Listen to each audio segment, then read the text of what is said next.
Today on the Marvel Cinematic Universe podcast, Jeff is sick.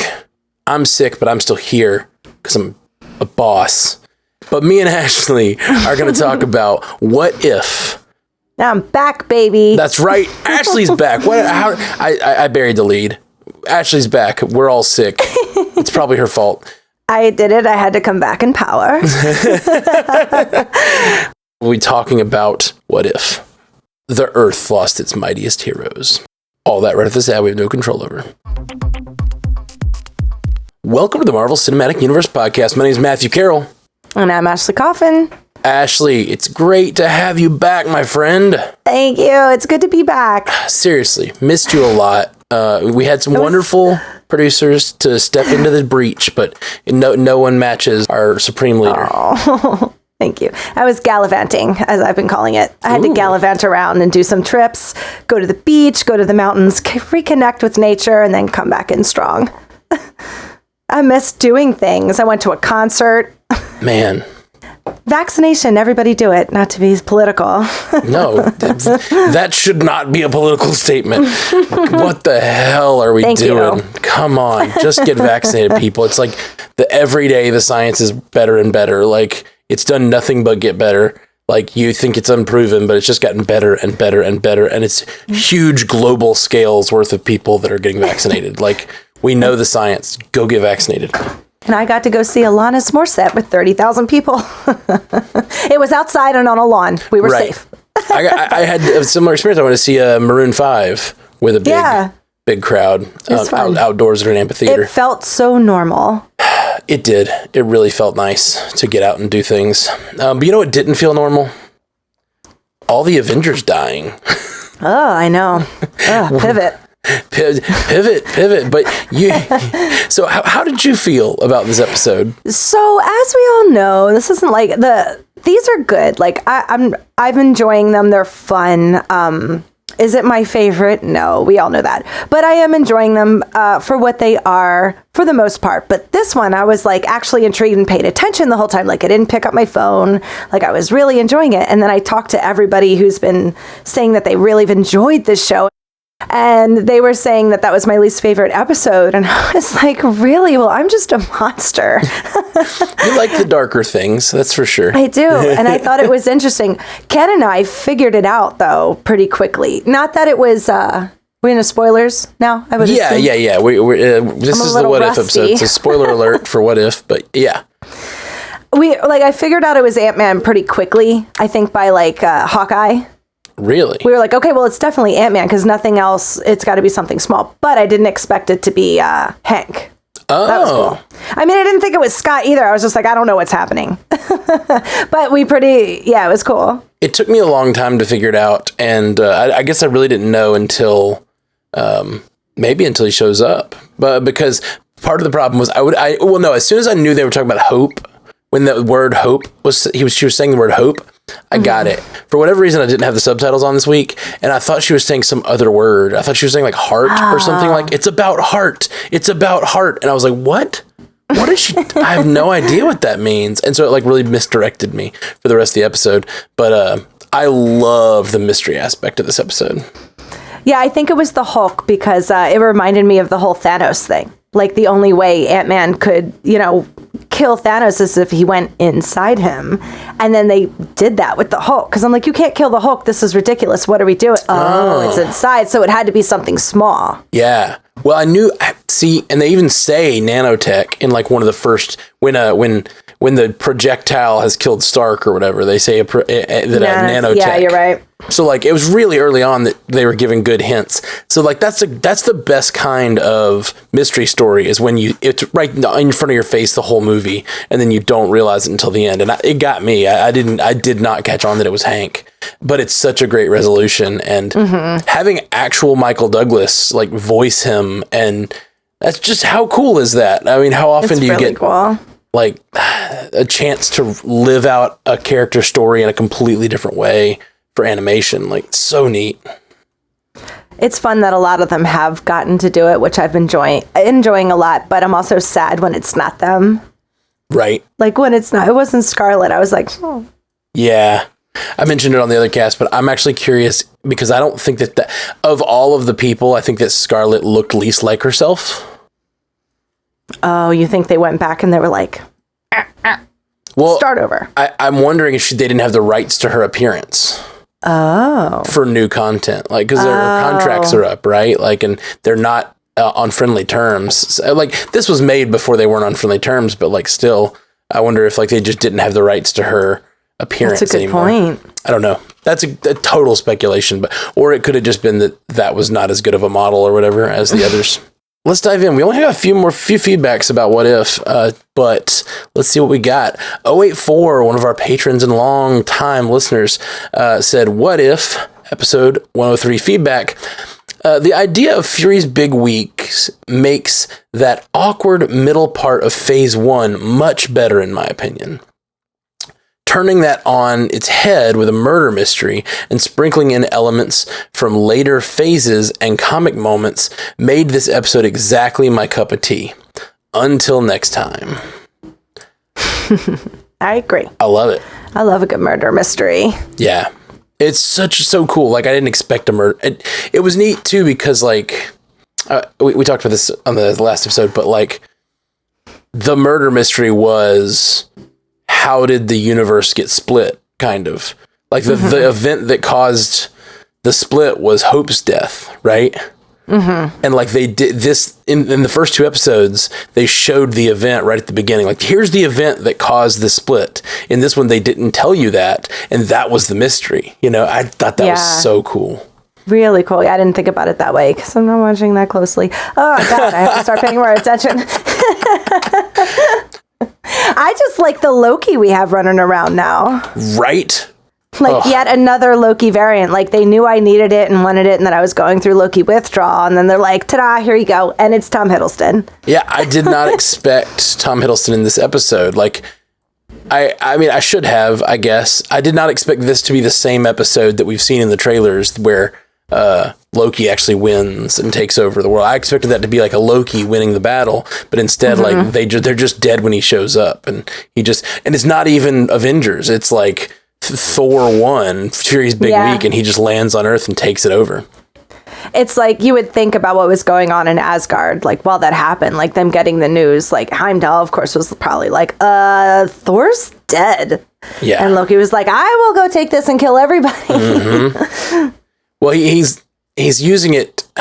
He's genuinely sad about his brother. You can tell the way he talks. He always is. That's why we love Loki. Exactly. His love for his brother is like the thing that humanizes him. But he also is an opportunist, and he's using this chance to, like, take over the world and enslave its people. So, like, he's just such a complicated guy.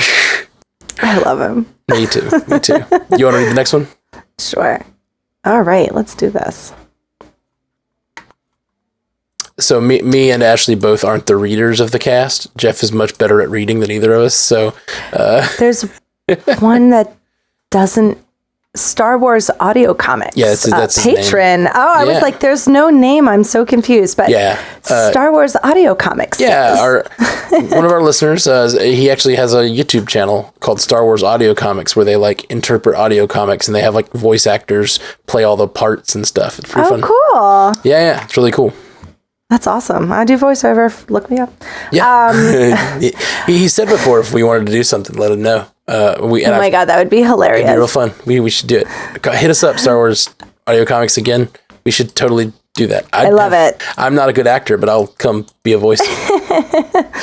Okay, so they said, hey, Stranded Pandas, just some quick feedback about your recent What If episode. About the Thanos being let off the hook so easily for killing half of the populations on the planet. It's likely that Thanos did this to Gamora's homeworld after Peter Quill was picked up in 1988. In Infinity War, Gamora says that Thanos has been telling her something for almost 20 years. So this is more likely in the 90s, around 1994 to 1995. So is it possible that Thanos hadn't begun his planet-killing spree yet by the time T'Challa Star-Lord met him? Just a thought. It is possible. My only thought about that, and I wrote him back this, was the fact that, like, so Gamora doesn't seem to be around, but Nebula is. And I don't know for sure that he met Nebula by killing her world. But I always assumed that like he went around collecting, you know, daughters or whatever from different worlds as he killed. Or like powered people. Yeah. Huh. But I don't know. But Nebula's there. So clearly he had done something that Nebula really hated, and Star-Lord was trying to get them in therapy, he says. I saw a really interesting meme the other day that was, or a post, and it said that, why is T'Challa named Star-Lord if Peter Quill's mother gave him that name in the note? And I was like, oh. Yeah, it doesn't make sense. Good point. It doesn't make sense unless, Yondu would have had to like give him that name for it to make sense. And in at least in the original movie, that is not the case. I guess just keep that continuity going, man. He is a I know, right? It annoys me. Like it hurts me to the bottom of my soul that little flaw is in there, but it is. She says, "My little Star-Lord." At the end of Guardians of the Galaxy 1. I'm like at once thinking about that scene, and it's making me emotional, and I'm also really upset that they made a canon error. Well, go ahead and read the next one then. Take yourself out of it. Okay, gotta break free. Push it down, bottle it up, replace it with work. That's what I do. All right, David Bates sent us an email, says, "Hey guys, so I have a very interesting concept to throw your way. It's a real world what if. What if on Elseworlds, DC was the dominant cinematic book universe, not Marvel? I.e., what if Richard Donner made Captain America? What if Tim Burton made Iron Man? What if Jon Favreau made Batman, etc.? Love you guys at 3000. Excelsior."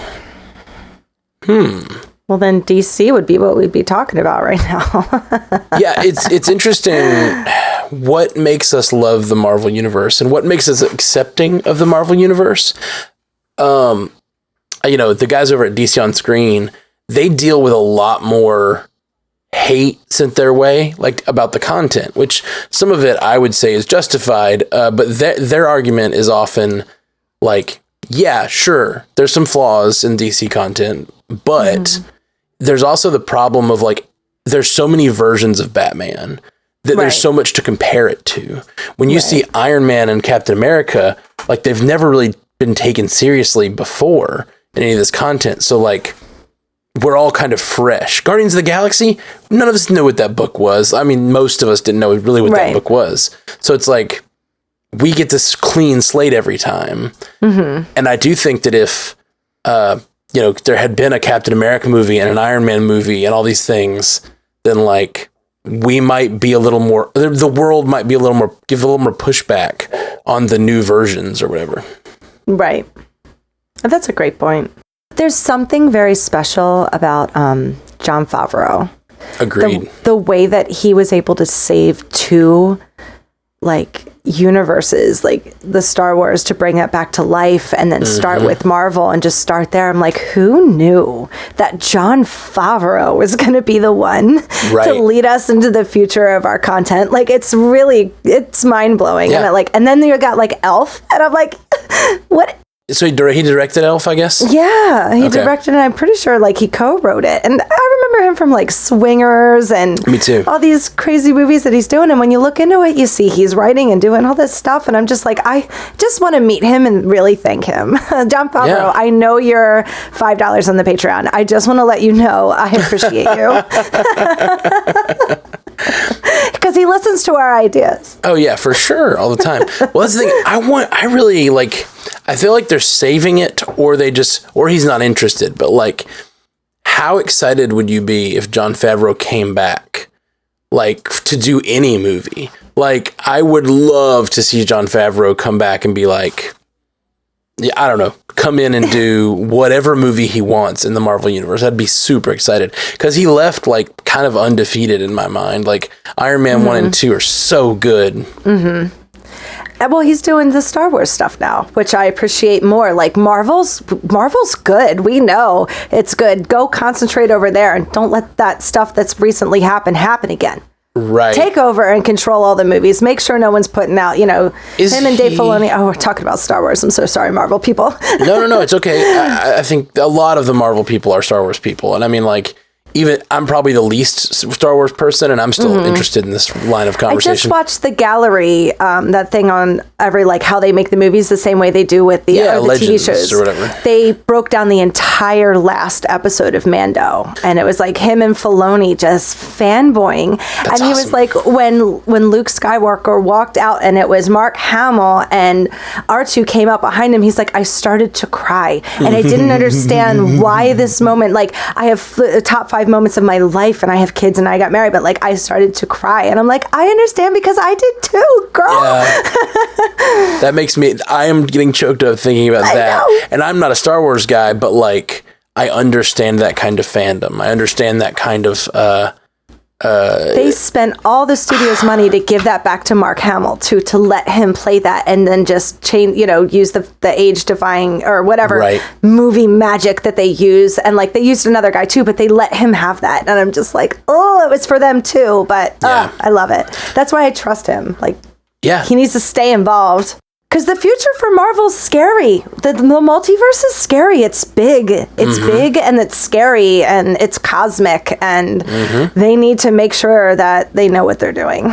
Yeah. They need good guides through this next phase, and I'm super excited for who is in the MCU right now. Like the fact that they're bringing Raimi in, like giving him it. I don't know how much control they're giving him, how much he's directing things, but like the fact that this Spider-Man movie is featuring his original characters, and then that's leading into Multiverse of Madness in March, which is like, I just can't even, like, I'm getting flustered right now. Because once we hit Shang-Chi, and then it's November, December, March, May, and it's Thor. I'm about to curse. And the freaking thing is, like, I don't know what Multiverse of Madness is going to be like. I don't know if it's going to have Spider-Man in it, but I can't imagine that it won't. The fact that it's Sam Raimi, I know, and they're doing all these Spider-Man characters, and that's going to lead directly into like 2 months later. How cool would it be if it's like such a direct sequel to this other movie that comes out 3 months before? That's like just almost never been done. My nerd heart is going to explode in the movie theater. And I already, because you know how I feel about Sam Raimi, so no matter what, I'm going to be biased. You can't take my opinion. Like, I'm going to be like, it was the best shit. Yeah. But I'm going to try not to. But it was like, hearing he was going to do that, I was like, what are you guys doing over there? Uh-oh. Do you want to do a Binger's Assemble where you just show me a bunch of other good Sam Raimi movies? I've really been wanting to go watch, like, Drag Me to Hell. And Darkman, Drag Me to Hell. I've seen old Darkmans, but I'm probably down to do it again. But, like, I feel like there's a lot of modern Sam Raimi that I just missed. And I keep hearing it's good. I would be down for that. Maybe we do it before Doctor Strange. There's a really good one with Bill Paxton and Billy Bob Thornton that I can't think of now, but it's like amazing. So I'll get a list. Okay, that'd be freaking awesome. I would love it. Because I loved him. He's like one of those directors that I loved his stuff. He had a tone probably similar to what, I mean, he set the tone for Marvel, really. Like the Spider-Man movies are kind of what Marvel is. It's like comedic tone, but with like serious events happening. Like you have to buy into Spider-Man holding on to the train to stop it. Like you have to buy into that moment. You have to buy into the crowd promising not to say who he is and stuff. You know, like you have to buy into those moments, but it also is silly and funny and like cartoonish. And then scary. Yes. I don't think that the MCU has done scary right yet. And I feel like Multiverse of Madness is a great place for it. And Scarlet Witch going full on Scarlet Witch, insane Scarlet Witch, like blowing up the multiverse. Okay, this is supposed to be a What If episode, but I'm just like this is so our What If excited. Episode on the Multiverse of Madness. Yeah, like what if this all happens? That Doctor Strange is not going to be able to do anything against the Scarlet Witch that you're talking about right now. Right. That Doctor Strange that we got from that trailer, like, we haven't gotten to talk about any of that stuff. No, and we'll save that. That's why we're going to need a lot more people. And before then, we're going to have, America Chavez is going to be in it. Who else? There's a few others. Wong is in it, obviously. Yeah. I can't imagine that. Like, I've heard rumors about Loki. Like, it could be anybody. I have heard rumors of Loki. I don't know that it's been confirmed by Marvel yet, but yeah. And like, how does Kang not show up in that one? I don't know. It's right? just... How does Kang not show up in that one? Like, how does Kang not, like, watch all this from the outside, see what Scarlet Witch is doing, watch it all be destroyed, and then step in the third act and just be like, yeah, I'm harnessing all the energy that you're doing. I'm actually making a new Kang with all this real big witch energy that you're showing here. That's funny.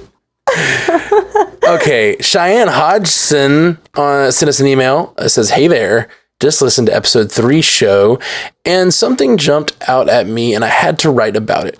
Hank Pym said to honor Hope because she was killed by the Winter Soldier, which was not said in the show, but it's implied. That's me parenthesizing.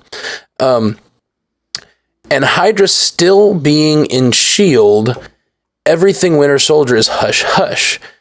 Just like Yori, Hank Pym would have had no idea what happened to his daughter. Super sad." Ooh, that's a great point. Yeah.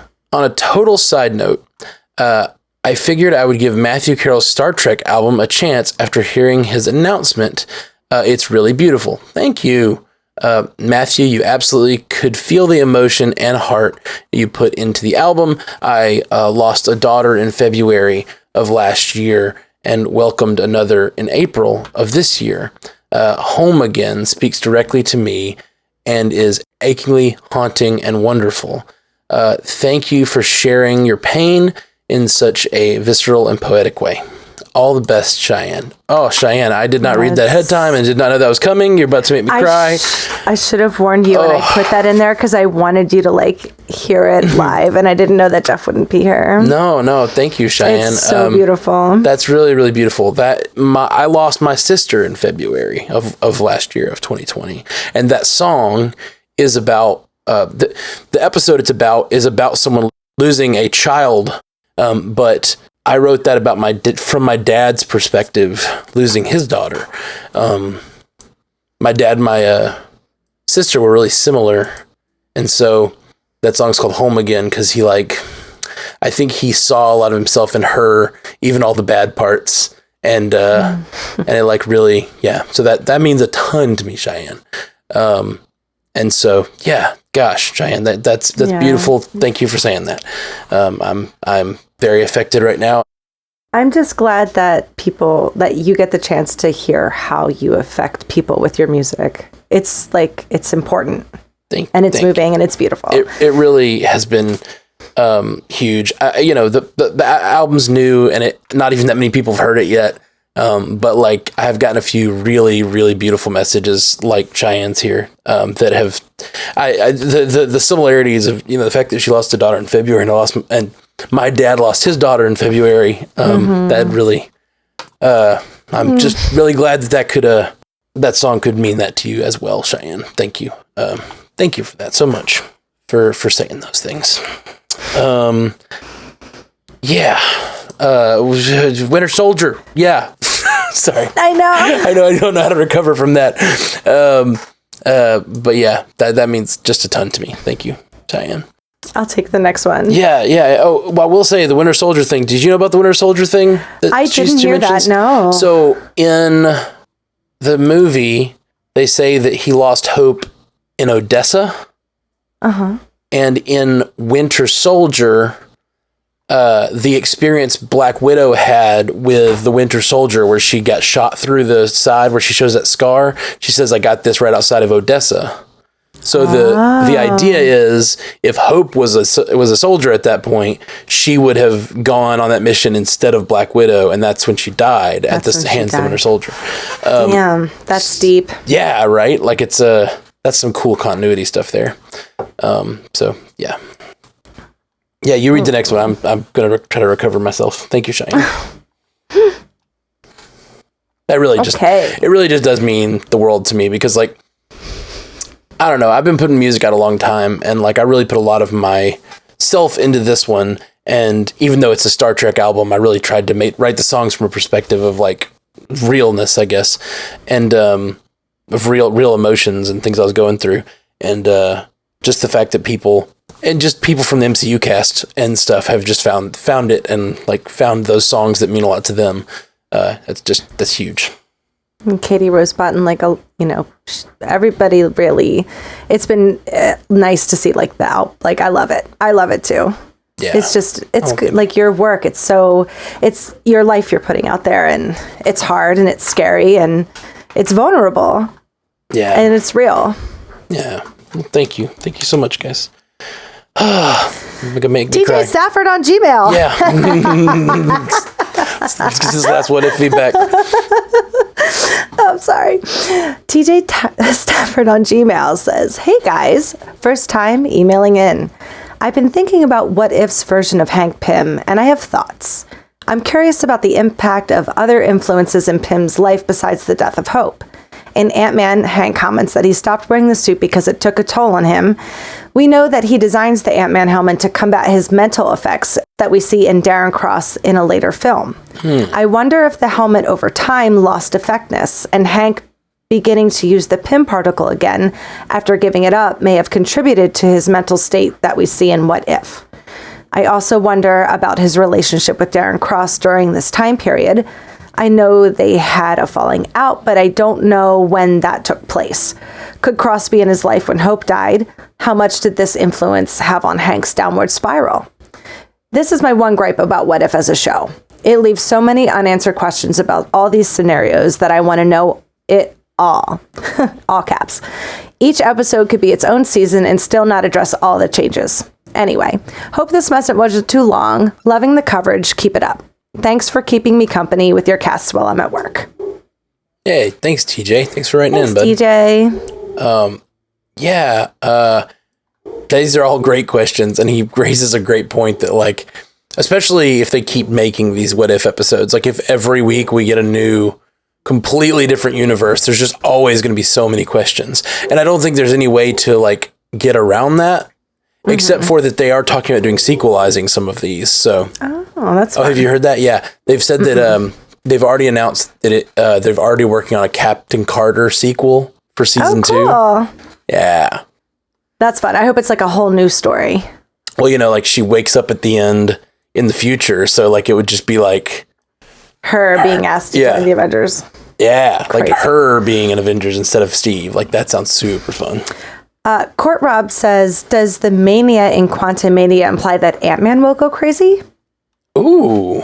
I didn't think about it. I didn't think about it either. I've been kind of just thinking we've got Multiverse of Madness, and then we've got Quantum Mania. I just felt like those two things collide, but yeah, maybe. And TJ has a great point about he says the effects on him that it was having, you know?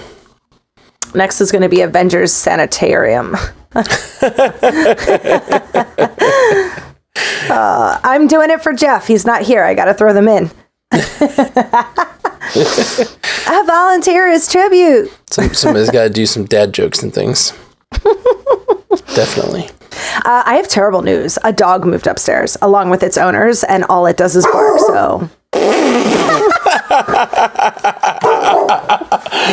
Quill, stop it. Can you leave? Like you have to leave that in. Yeah, that's amazing. That was great. Well, hopefully he like Quill will be calm most of the time with occasional outbursts that I will. You just have to let me know so I know to edit them out. Quill, stop it. He's like he's actively barking and yawning at the same time. So like he's not even upset. He's just going like a big yawn while he's still like, I'm still upset, but I'm gonna go back to sleep.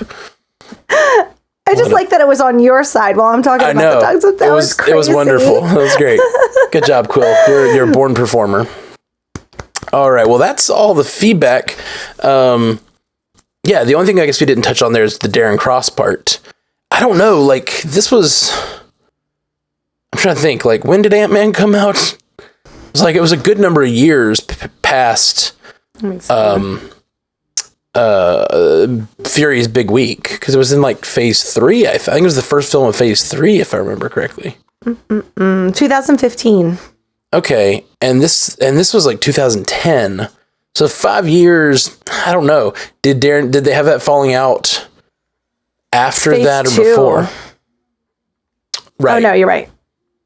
Oh, wait, they did put it out at the end of phase 2. That's crazy. I thought it was phase 3. Yeah. So it's... Anyway, 5 years. Like, I don't know. There's 5 years there where Darren Cross could have continued to work for him, or they... I don't know. And like, Hank Pym's reticence to work with Darren Cross always seemed, to me at least, to be about Darren Cross's, like, instability or something. Like, it seemed like Hank Pym had a good idea that he would be a villain if he had the power. You know what I mean? Right. He sniffed it out of him. Yeah, and I guess this version of Hank Pym might not have that same problem. He might have embraced him. And he probably, help me. Yeah. Kill the Avengers. I mean, I think, well, he said so when did the Odessa incident happen? Was it 5 years or so? So it was even before this. So, yeah, I don't know. Yeah, it's an interesting timeline. Mm-hmm. But it does seem like the style elements, obviously in him becoming Yellow Jacket, maybe Darren Cross, I would headcanon Darren Cross having a hand in making that suit, you know, like they're still working together. He helped him make that suit to go after the people who killed Hope. It would make sense. Yeah. I like it. Canon. Put it on the board. Put it on the canon board. Not the theory board. It's just canon now. Okay, well, guys, that's all for this What If episode. We're going to be back tomorrow with a news and feedback episode. We got a lot of Spider-Man feedback. Actually, I guess it might drop on Thursday after the What If episode. That's probably, let me say that again. All right, so that is all for the What If episode. We'll be back in a couple of days with our live reaction. If you want to catch us 5:45 on Wednesday, we'll be doing a live watch. And then at 6:30, we're going to be doing the live podcast reaction. Central, thank you. And so join us for those things. And then we'll be doing... we'll be dropping another news and feedback episode later this week with lots more Spider-Man talk, because we got a lot of theories and feedback in from you guys about the Spider-Man trailer. So that will be dropping later this weekend. So yeah, thank you so much. Peace. Until next time, true believers. Bye. Thank you for joining us for the Marvel Cinematic Universe podcast. Available everywhere you get podcasts, and now a video version streaming live on twitch.tv/strandedpandatv and available at youtube.com/strandedpanda. And if you'd like to learn more about all of our other podcasts, geeky projects, and ways to support the network, visit strandedpanda.com.